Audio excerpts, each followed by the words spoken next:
Good morning, class. As far as I know, and I believe that all of you must have gone through the if and if else statements. All of you have practiced the programs for the same, and I hope all of you have successfully completed those programs. So, after that, we need to understand the ternary और the conditional operator. Conditional operator को ही हम ternary operator कहते हैं. Conditional operator क्यों कहते हैं? क्योंकि based upon some conditions ये कुछ एक्शन परफॉर्म करता है. टर्नरी ऑपरेटर क्यों कहते हैं? क्योंकि ये 3 इनपुट्स लेता है. अगर कोई ऑपरेटर सिर्फ एक इनपुट लेता है तो हम उसे यूनरी ऑपरेटर कहते हैं. कोई ऑपरेटर अगर 2 इनपुट्स लेता है तो उसको हम बाइनरी ऑपरेटर बोलते हैं. और कोई ऑपरेटर अगर 3 इनपुट्स लेता है तो हम उसको टर्नरी ऑपरेटर बोलते हैं. So as you can see कि यहाँ पर जो ऑपरेटर हम बात करें वो ये है. इसमें 3 हम इनपुट देते हैं. First input is expression 1, second input is expression 2, third input is expression 3. या मैं ये कहूँ कि 3 ऑपरेंड्स हम दे रहे हैं. First is expression 1, second is expression 2, third is expression 3. इसीलिए हम टर्नरी ऑपरेटर कहते हैं. इसमें ऑपरेटर क्या है? ये सिंबल एंड ये सिंबल, ये इंपॉर्टेंट है. Now what is the syntax? This what does this statement say? This say that if expression 1 is true, then execute expression 2, else execute expression 3. I will continue with that same example of even and odd number. If I want to write the statement using conditional operator for checking whether a number is even or odd, so I can write like this: n modulo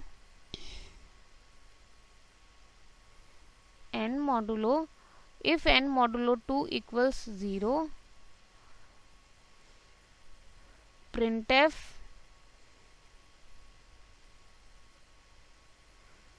even. यहाँ पे ये double quotes आएगा. Let me right it in a better way.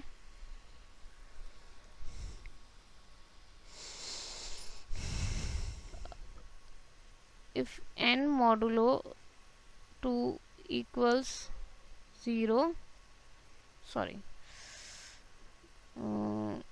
I need to erase this parenthesis because we are not yet complete. So if n modulo 2 equals 0, then printf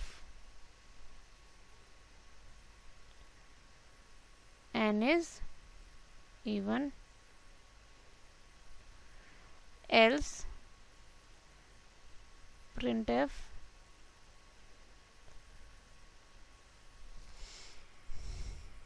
n is odd, or we can simply write odd. So this is equivalent to saying, so we have to close this parenthesis also, and then we have to put a semicolon. So this is equivalent to saying that if writing an if else statement for telling whether a number is even or not. Okay. For example, you can see another example here. If a is smaller than b, then if a is smaller than b, then b is larger, else a is larger. Okay. सो अब यहाँ पर limitation क्या है conditional operator की? इसकी limitation ये है कि ये जो क्वेश्चन मार्क आप देख रहे हैं, इसके बाद सिर्फ एक ही स्टेटमेंट आ सकता है. जबकि अगर हम इफ एल्स यूज करते हैं तो we can do multiple actions if the condition is true. यहाँ पर हम एक सिंगल स्टेटमेंट ही लिख सकते हैं. तो जब भी अगर हमें सिंगल स्टेटमेंट लिखना है, हमें कम लाइन्स ऑफ कोड लेनी है, तो हम कंडीशनल ऑपरेटर को यूज कर सकते हैं. जब हमें किसी पर्टिकुलर कंडीशन के ट्रू होने पर मल्टीपल स्टेटमेंट्स को एग्जीक्यूट करना है, तब हम इफ एल्स ब्लॉक को ही. So after this we have completed the conditional statements. अब हम लूप स्टेटमेंट्स स्टार्ट करेंगे. In C we have 3 loops: for loop, while loop and do while loop. We will start with the while loop. This is the general form of while loop. सबसे पहले हम एक loop counter initialise करते हैं ना. What is loop counter? Loop counter is any integer variable. For this, for example, if I want to initialize, and usually we take I or j as the loop counter, but you can take any variable name for loop counter.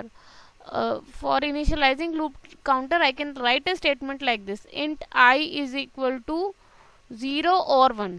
We will see a practical example. सो यहाँ पर int i equal to 0 लिखा है. इसका क्या मतलब है कि मैंने एक इंटीजर वेरिएबल लिया है जिसका नाम i है और उसको मैंने 0 से इनिशियलाइज करा दिया है, और इस वेरिएबल को मैं लूप को कंट्रोल करने के लिए यूज करूंगी. जैसे कि मैं कंडीशन लिख सकती हूँ, फिर हम while लिखते हैं और पैरेंथेसिस के अंदर वो कंडीशन लिखते हैं. Test loop counter using a condition. यहाँ पर हम लूप काउंटर को टेस्ट करते हैं. while लेटर से i इज स्मॉलर देन 5. तो क्या होगा, i जब तक i की वैल्यू 4 होगी तब तक इस लूप के अंदर जो भी लिखा होगा वो सब एग्जीक्यूट होगा. यहाँ पर मैंने प्रिंट कर दिया सिर्फ i की वैल्यू. Print F. सपोज मैं 0 से लेकर 4 तक नंबर्स को प्रिंट कराना चाहती हूँ, तो print F percentile d comma i. और यहाँ पर एक और बात है कि आपको ना लूप वेरिएबल को अपडेट वाइल लूप के अंदर करना होता है,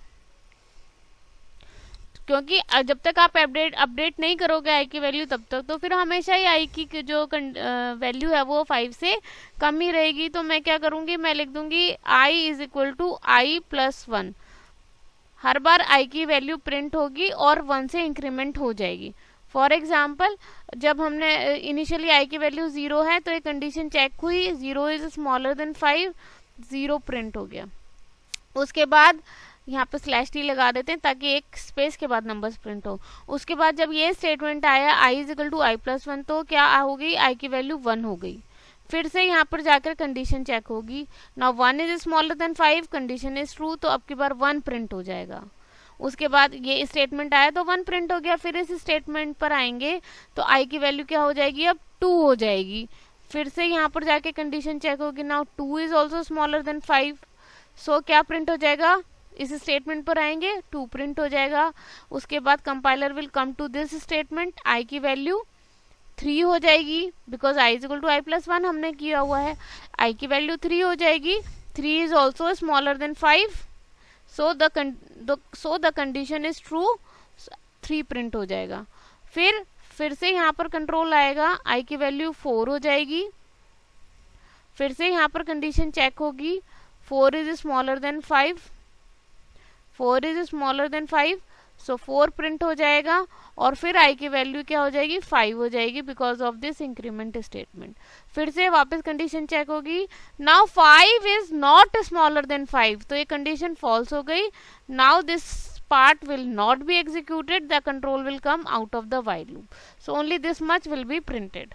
This is how while loop works. सबसे पहले हम एक इनिशियलाइजेशन वैल्यू देते हैं लूप काउंटर के लिए, while लिखते हैं, उसके अंदर हम टेस्ट कंडीशन देते हैं, जो जो काम हम करवाना चाहते हैं वो यहाँ पर लिखते हैं. फिर लूप काउंटर को या इसी बॉडी के अंदर हम अपडेट करते हैं, और हर बार इतना एग्जीक्यूट होने के बाद ये कंडीशन चेक होती है. जब तक ये कंडीशन फॉल्स नहीं हो जाती ये पूरा पार्ट एग्जीक्यूट होता रहता है. Now let us C a programme which let us try to write down a program which prints the mathematical table of any number.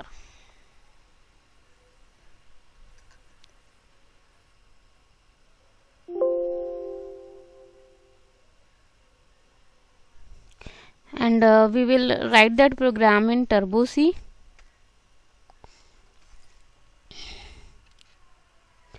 File, new.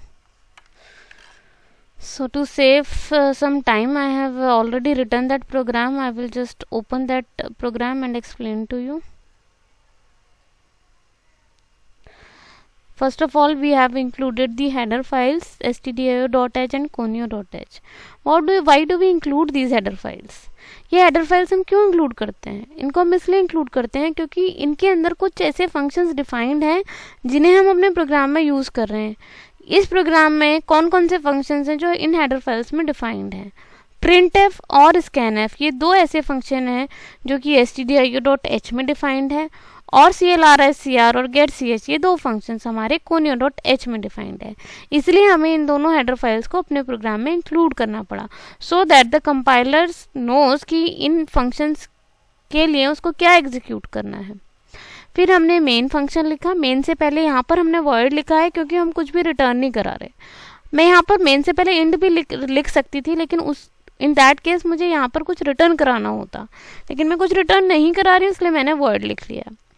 इसके बाद अब हम अपना प्रोग्राम स्टार्ट करते हैं. क्योंकि मुझे पता है कि मुझे मैथमेटिकल टेबल होती क्या है. जैसे अगर मैं 2 की मैथमेटिकल टेबल की बात करूं तो मैं क्या प्रिंट कराना चाहती हूँ? 2 × 1 = 2, 2 × 2 = 2, sorry 2 × 2 = 4, 2 × 3 = 6 and so on.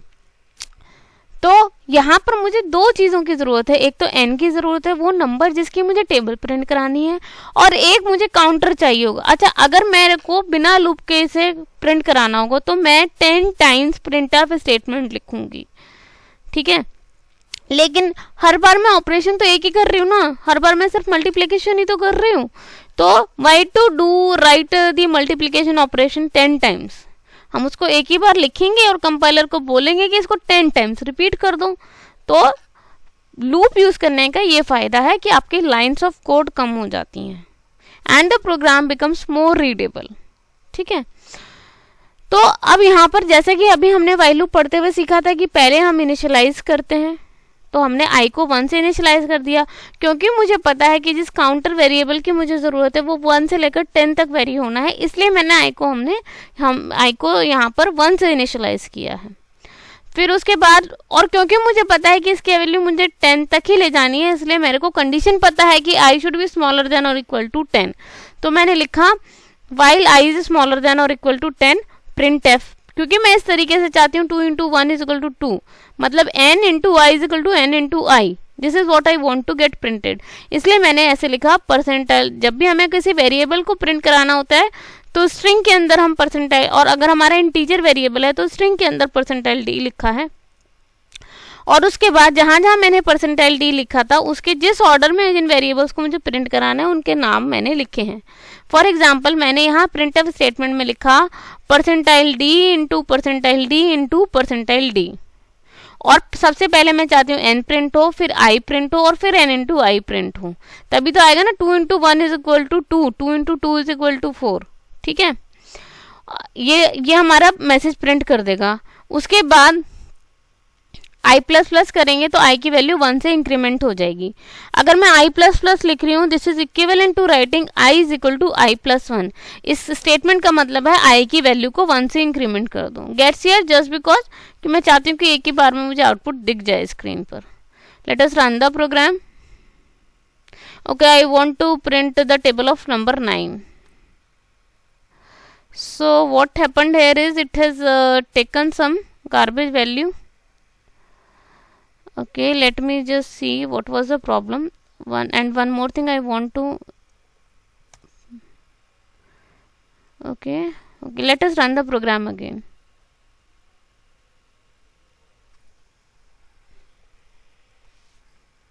So it was taking some garbage value, so we have rerun the program, and now this time we are getting the correct output.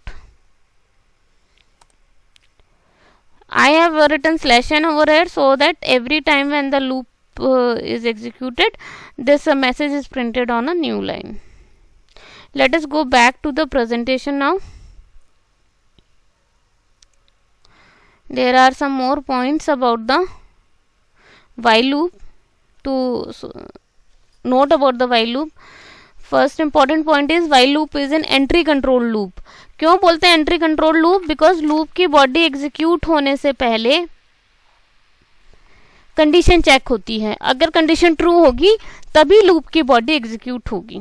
दूसरा, लूप की बॉडी में जितने भी स्टेटमेंट्स लिखे हैं वो तब तक एग्जीक्यूट होते रहेंगे जब तक कि कंडीशन ट्रू है। जब कंडीशन फॉल्स हो जाएगी तो व्हाइल लूप की बॉडी के नेक्स्ट जो भी स्टेटमेंट लिखा है वो एग्जीक्यूट होगा। जो हम कंडीशंस लिखते हैं व्हाइल लूप के लिए, उसके लिए हम रिलेशनल या लॉजिकल ऑपरेटर्स को यूज कर सकते हैं। लूप के अंदर हो सकता है हमें सिंगल लाइन लिखनी हो सकता है हमें मल्टीपल लाइंस लिखनी हो। अगर हमें मल्टीपल स्टेटमेंट्स लिखने हैं तो करली ब्रेसेस ज़रूर लगाने हैं। अगर हमें सिंगल ही स्टेटमेंट लिखना है लूप के अंदर तो हम करली ब्रेसेस को हटा सकते हैं। This rule is same as जो हमने इफ़ के अंदर पढ़ा था। वहाँ पर भी अगर हमें इफ़ में इफ़ की बॉडी में इफ़ ब्लॉक के अंदर एक ही स्टेटमेंट लिखना होता था तो हम करली ब्रेसेस नहीं लगाते, मतलब ज़रूरी नहीं होता था कि लगाएं। और अगर मल्टीपल स्टेटमेंट्स लिखने हैं तो ज़रूरी है करली ब्रेसेस को लगाना। ठीक है, और ये एज अ रूल है कि हमें व्हाइल लूप में ऐसी कंडीशन लिखनी चाहिए जो कभी ना कभी फॉल्स ज़रूर हो जाए, अदरवाइज आपका जो लूप है उसकी बॉडी इंडेफिनेटली एग्जीक्यूट होती रहेगी। ठीक है, ऐसा ज़रूरी नहीं है कि लूप काउंटर हमेशा इंटीजर वेरिएबल ही हो, वो फ्लोट भी हो सकता है। Next loop is for loop. For loop में हमें थ्री इंपॉर्टेंट चीज़ें बतानी पड़ती हैं लूप को सेटअप करने के लिए। पहला तो एक ही लाइन के अंदर, एक ही स्टेटमेंट के अंदर हम 3 काम करते हैं। लूप काउंटर की इनिशियल वैल्यू को सेट करते हैं, फिर लूप काउंटर को टेस्ट करते हैं, कंडीशन देते हैं, और उसके बाद हम लूप काउंटर को अपडेट करते हैं, इंक्रीमेंट या डिक्रीमेंट करते हैं। This is the syntax for loop.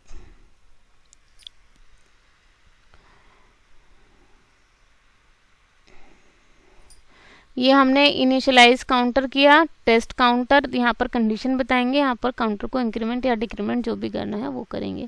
These are the 3 important parts of the for loop. इसके अंदर हम इस लूप के अंदर जो भी स्टेटमेंट को एग्जीक्यूट करना चाहते हैं इसको हम बॉडी ऑफ फॉर लूप बोलते हैं। फॉर एग्जाम्पल, जैसे वो टेबल वाला हमने प्रोग्राम लिखा था उसके लिए हम फॉर लूप कैसे लिखेंगे? For i is equal to 1, i smaller than equal to 10 I plus plus, and then that printf statement, then loop close. Okay, let us see this example. So let us now see the for loop example.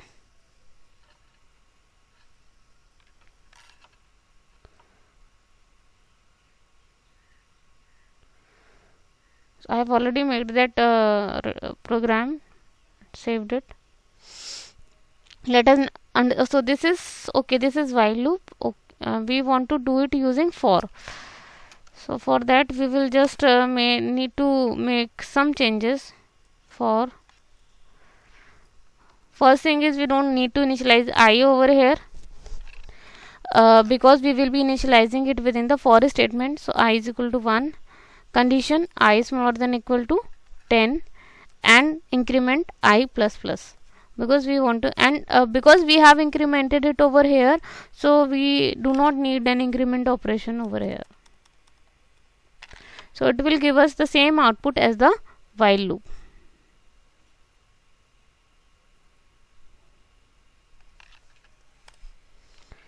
So same output using the for loop. What is the difference? while loop के अंदर initialization loop से पहले होती है, condition आप while के साथ में लिखते हो, और इंक्रीमेंट वाइल लूप की बॉडी के अंदर लिखते हो। फॉर लूप में इनिशियलाइजेशन, कंडीशन और इंक्रीमेंट तीनों चीज़ें एक साथ ही आप फॉर लूप में लिख देते हो। This is the difference. Let us go back to the slides now. ये हम एक्सप्लेन कर रहे थे। अच्छा, इसके बाद फॉर लूप की इसके अलावा और भी कुछ फीचर्स होती हैं। पहला, फॉर लूप में नेस्टिंग अलाउड होती है। दूसरा, एक ही फॉर लूप के अंदर हम मल्टीपल लूप वेरिएबल्स को इनिशियलाइज कर सकते हैं, मल्टीपल कंडीशंस भी बता सकते हैं, इंक्रीमेंट डिक्रीमेंट भी बता सकते हैं। Let us see how do we do that. So पहले मैं आपको नेस्टिंग ऑफ लूप्स बताऊंगी। सपोज करो मुझे ये पैटर्न स्क्रीन पर प्रिंट कराना है, ठीक है। Let me explain it with the help of snap.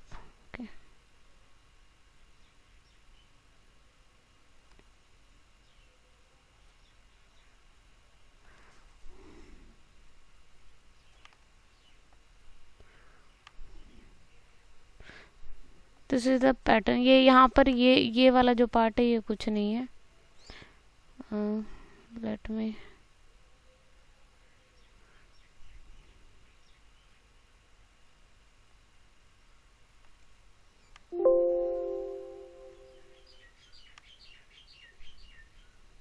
ये कर्जर बस यहाँ पर आ गया। यहाँ पर मुझे कुछ नहीं प्रिंट कराना।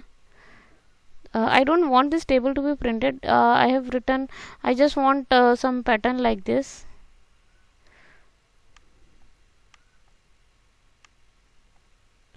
ये टेबल फॉर्म में मैंने इसलिए लिखा है ताकि मैं आपको एक्सप्लेन कर सकूं।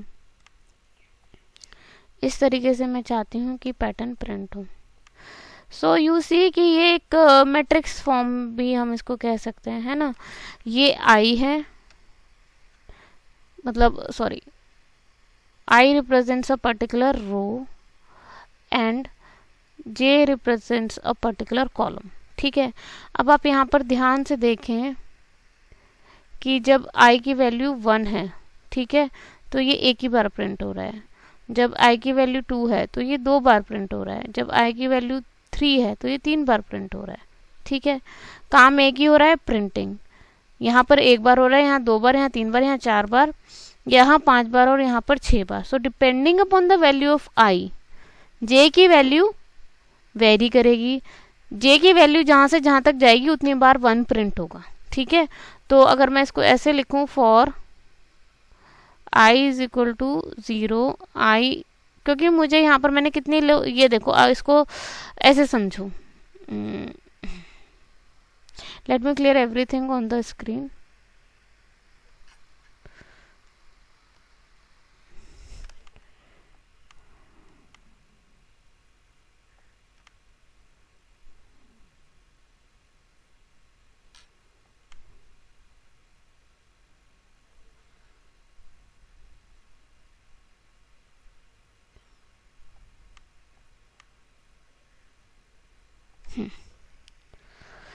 देखो यहाँ पर i is equal to 0, i is equal to 1, i is equal to 2, i is equal to 3, i is equal to 4 and i is equal to 5 है।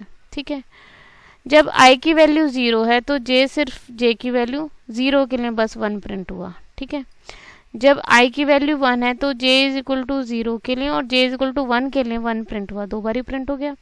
जब i की वैल्यू 2 है तो j इज इक्वल टू 0 के लिए, 1 के लिए और 2 के लिए ये 1 प्रिंट हुआ 3 बार। ठीक है, एंड सो ऑन।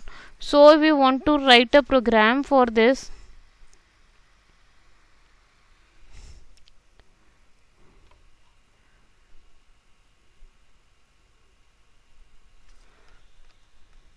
पहले तो हम वही हेडर फाइल्स वगैरह इंक्लूड करा लेंगे, conio.h hash include stdio.h void main,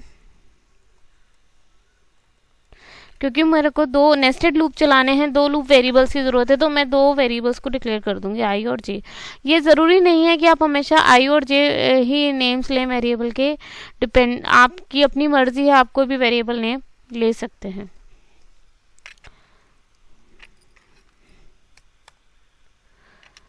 तो हाँ, so for i is equal to 0, i smaller than 6, i plus plus. ये ध्यान देने वाली बात है, मैंने स्मॉलर देन 6 लिखा है, स्मॉलर देन इक्वल टू 6 नहीं लिखा है, क्योंकि मैंने i को 0 से इनिशियलाइज किया। ठीक है, और मैंने जब i स्मॉलर देन 6 लिखा तो ये लूप 0 से लेकर 5 तक के लिए चलेगा, मतलब for i is equal to 0, i is equal to 1, i is equal to 2, i is equal to 3, i is equal to 4 and i is equal to 5। i is equal to 6 के लिए ये लूप नहीं चलेगा, still ये loop 6 times चल रहा है, क्योंकि ये 0 से स्टार्ट हुआ था।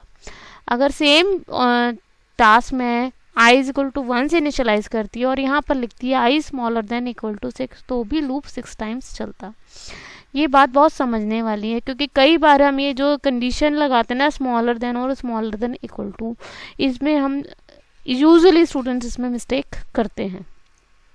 तो ये फंडा आपको बिल्कुल क्लियर होना चाहिए, कब आपको लूप 0 से स्टार्ट करना है, कब आपको 1 से स्टार्ट करना है, आपने जो इनिशियलाइजेशन वैल्यू दी है उसके अकॉर्डिंग आपको क्या कंडीशन लगानी है, ये बात आपको क्लियर होनी चाहिए। इसके बाद क्योंकि अब मुझे ये पता है कि जो j की वैल्यू है वो डिपेंड किस पर कर रही है, i की वैल्यू पर, और स्टार्ट हमेशा 0 से हो रही है, ठीक है, जो हमने अभी एग्जाम्पल में देखा था। तो for j is equal to 0, j is smaller than equal to i, j plus plus. अब आपको समझ आया कि मैंने यहाँ पर सिर्फ स्मॉलर लिखा और यहाँ पर smaller than equal to i लिखा, क्योंकि यहाँ पर i की जो वैल्यू है वहां तक j की वैल्यू मैं चाहती हूँ कि जाए।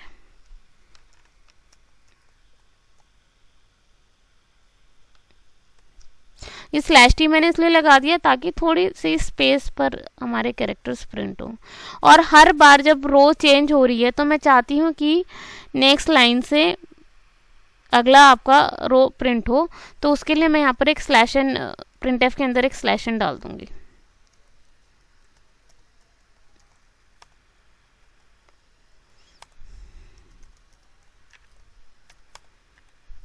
ठीक है, now we run the programme.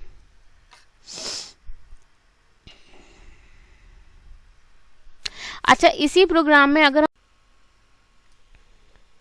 Same programme में थोड़ा सा चेंज करके हम आउटपुट को ऑल्टर कर सकते हैं। जैसे यहाँ पर हम पहले 1 प्रिंट करा रहे थे, तो उसकी जगह अब हम अगर j की वैल्यू को प्रिंट कराना चाहते हैं तो हम यहाँ पर लिखेंगे %d, क्योंकि मैं एक वेरिएबल की वैल्यू को और एक इंटीजर वेरिएबल की वैल्यू को प्रिंट कराना चाहती हूँ, इसलिए मैंने %d लिखा है, और कॉमा उस वेरिएबल का नाम जिसकी मैं वैल्यू प्रिंट कराना चाहती हूँ। ठीक है, तो j को रखेंगे, और इसको अगर हम अब रन करते हैं तो देखिए क्या होता है। अच्छा, मैंने एक और चेंज यहाँ पर किया था कि यहाँ पर मैंने i इज इक्वल टू 1 और j इज इक्वल टू 1 से लूप को स्टार्ट किए थे, क्योंकि 0 I did not want to print. अच्छा, सेम अगर मैं यहाँ पर 1 की जगह पर स्टार प्रिंट कराना चाहती थी तो कैसे कर सकते थे?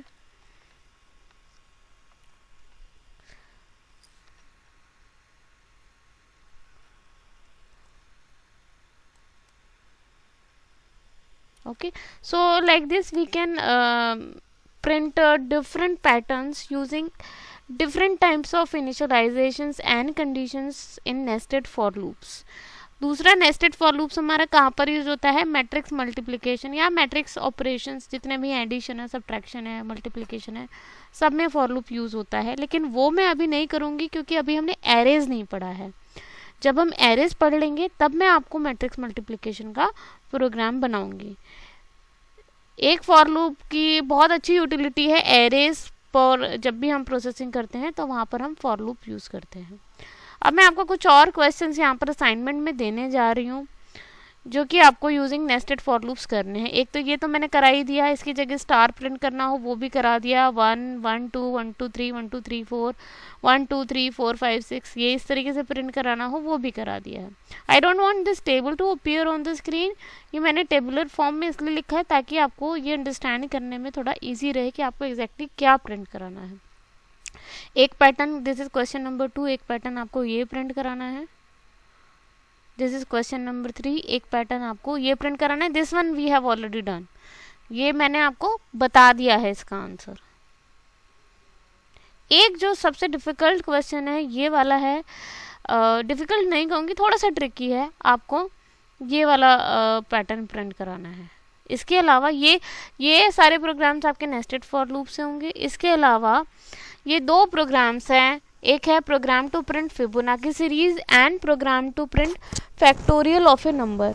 ये आपको तीनों लूप से करने हैं, वाइल लूप से, फॉर लूप से और डू वाइल लूप से। डू वाइल लूप मैंने अभी बताया नहीं है, मैं बस अभी आपको बताने जा रही हूँ, लेकिन आपको ये दोनों प्रोग्राम फिबोनाची और फैक्टोरियल आपको तीनों लूप से करने हैं।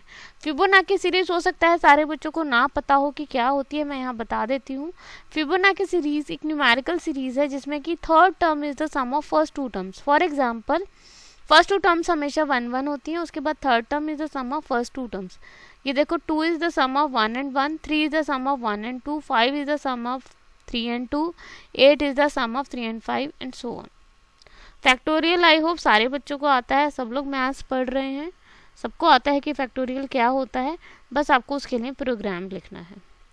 सो let us go back to the slides now. So हमने ये कर लिया है नेस्टेड फॉर लूप्स, अब हम डू वाइल लूप करते हैं। डू वाइल लूप की एक खासियत होती है, चाहे कंडीशन ट्रू हो चाहे फॉल्स हो, लूप एक बार ज़रूर चलता है।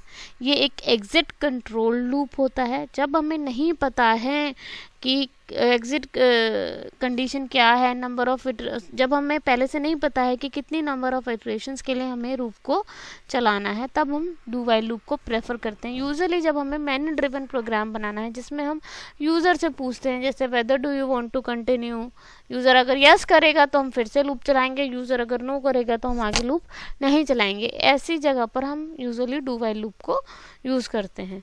This is the general syntax of the do while loop. Do लिखते हैं, फिर करली ब्रेस, फिर जो भी हमें स्टेटमेंट्स लिखने हैं वो, फिर वाइल और कंडीशन। यहाँ पर आपको ध्यान देने वाली बात है कि यहाँ पर हम सेमीकोलन कंडीशन के बाद ज़रूर लगाते हैं। इसमें क्या है, एक बारी लूप ज़रूर चलेगा, उसके बाद जब भी कंडीशन ट्रू होगी तभी लूप आगे कंटिन्यू होगा नेक्स्ट इटरेशन के लिए। यहाँ पर सेमीकोलन क्यों लगाते हैं, क्योंकि यहाँ पर लूप टर्मिनेट हो रहा है। This is the last statement of the loop. ये हमेशा याद रखना है कि कभी भी फॉर लूप में और वाइल लूप में आप कंडीशन के साथ में सेमीकोलन नहीं लगाते हो पैरेंथेसिस के बाद, लेकिन डू वाइल लूप में हमेशा लगाना है।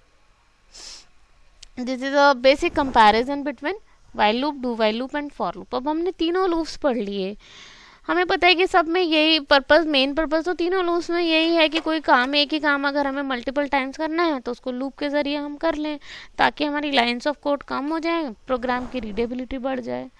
अब हाउ डू वी डिसाइड कि कब फॉर लूप यूज़ करना है, कब वाइल लूप यूज़ करना है, कब डू वाइल लूप यूज़ करना है। देखो डू वाइल लूप का तो अभी जैसा कि मैंने बताया था कि भाई जब मैन्युअल ड्रिवन प्रोग्राम्स यूजुअली आपको बनाने होते हैं तब आप डू वाइल लूप प्रेफर करते हो। वाइल लूप का भी यही है, जब आपको नंबर ऑफ इटरेशंस एक्सप्लिसिटली पहले से नहीं पता है लेकिन आपको टर्मिनेटिंग कंडीशन पता है, तब आप वाइल लूप यूज़ कर लोगे। फॉर लूप आप तब यूज़ करते हो यूजुअली जब आपको पहले से नंबर ऑफ इटरेशंस पता है कि कितनी बार के लिए आपको वो लूप चलाना है। फॉर लूप और वाइल लूप दोनों एंट्री कंट्रोल लूप होते हैं, मतलब उसकी लूप की बॉडी में एंट्री तभी मिलेगी जब अगर कंडीशन ट्रू होगी, अगर कंडीशन फॉल्स है तो लूप की बॉडी एग्जीक्यूट नहीं होगी। जबकि डू वाइल लूप में ऐसा नहीं होता है। डू वाइल लूप में पहले एंट्री हो जाती है, एक बार लूप ज़रूर चलता है और लूप से एग्जिट होते वक्त कंडीशन चेक होती है। अगर कंडीशन फॉल्स है तो अगली आइट्रेशन नहीं चलेगी। ठीक है, I think that gives you a good overview of while loop, do while loop and for loop. Now you have a weekend and तो आई एक्सपेक्ट कि आप सब लोग जो मैंने प्रोग्राम्स आपको करने के लिए बोले हैं ओवर दिस वीकेंड कंप्लीट कर लेंगे।